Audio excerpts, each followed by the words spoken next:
Okay, question 6. Describe fully the single transformation which maps A onto B.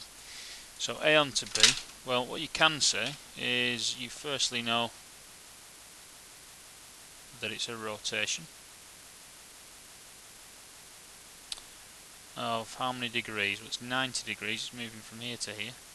So 90 degrees, which way? Clockwise. And then through. Now what you'd need to then do is ask for tracing paper, and then you try different points out until you find the point that will work. And in this case, it's through 1, 1. You could say a rotation of 270 anti-clockwise as well, through 1, 1. But you try different points on there and eventually you find that 1, 1 is the answer that you want. Question 7 is your trial and improvement question. So you're given the fact that it's between 1 and 2. So we'll try our first value of 1.5. Now I'll show you the entire working on this. So it's 1.5 cubed plus 10 lots of 1.5. So I'll just do that for 1. Now my advice is to put that exactly as it's written there in the calculator, because what you can then do is just tweak the 1.5s and that'll give you your answer straight away. So that's 18.37. Now that's too small, so we'll try x equals 1.7 this time. So all I've now got to do is go back into my calculator display and remove the 0.5 and put it to 0.7. That becomes then 21.913, and that in itself again is too small. So we try x equals 1.8.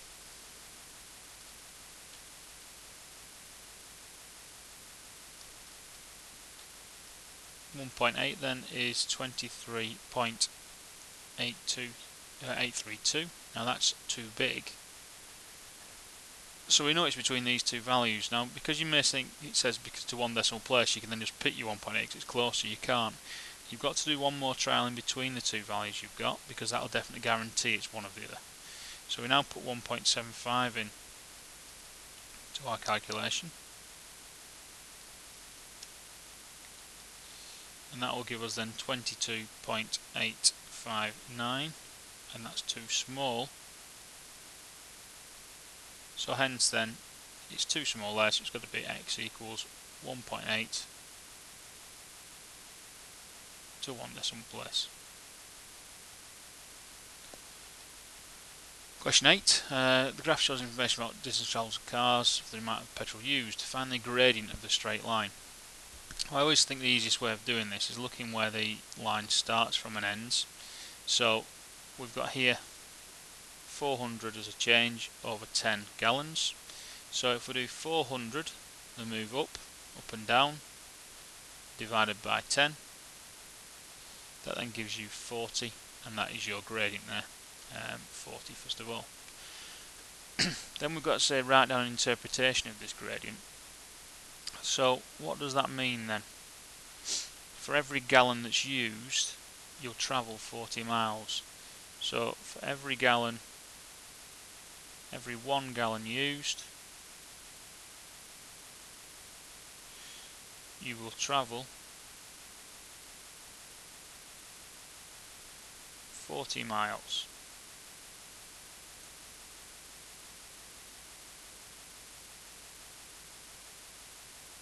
Question 9. Diagram shows rectangle and its diagonals. Work out the total length of the 4 sides of the rectangle and its diagonals. So the first thing to do is we need to work out the length of a diagonal. If you've not noticed there, you've got a right angle. So it's Pythagoras. So it'll be x squared longest side squared equals 39 squared plus 52 squared. So 39 squared plus 52 squared gives you 4,225. Then x will equal the square root of that number,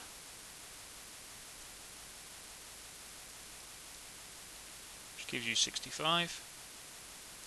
So the sides and the diagonals, so you've got 65, 39, 52, and I'm going to times that by 2, or you could just add 1, 2, 3, 4, 5, 6, all just written down as a whole lot. So 65 and 39 are 52, and then double that number. You then get 312 metres as your answer. Question 10. Susie delivers some packages and some parcels. The total number of packages is 4 times the number of parcels, so packages is 4 times bigger than parcels.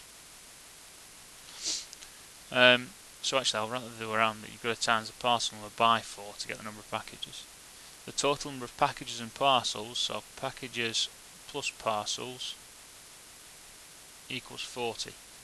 Each parcel has a weight of 1.5 kilograms. The total weight of the parcels and packages is 37.6 kilograms. Each of the packages has the same weight. Work out the weight of each package. Well, personally, what I do here is you've got a ratio question. Your packages are 4 amounts, the number of parcels. So if packages are 4 amounts, to every 1 amount of parcels. Now there are multiple ways of solving this. So if we add them two together we get 5. So that will then tell us here, if I do 40 divided by 5, that will then give me 8. So I then know that one part is worth 8 and packages I have 32. So I've now got the amount there. Now each parcel has a weight of 1.5, so I take my parcel, times it by 1.5, which will give me 12 kilograms. I'm told that the total weight is 37.6, so I'm going to take off the 12 kilograms there, which then gives me 25.6.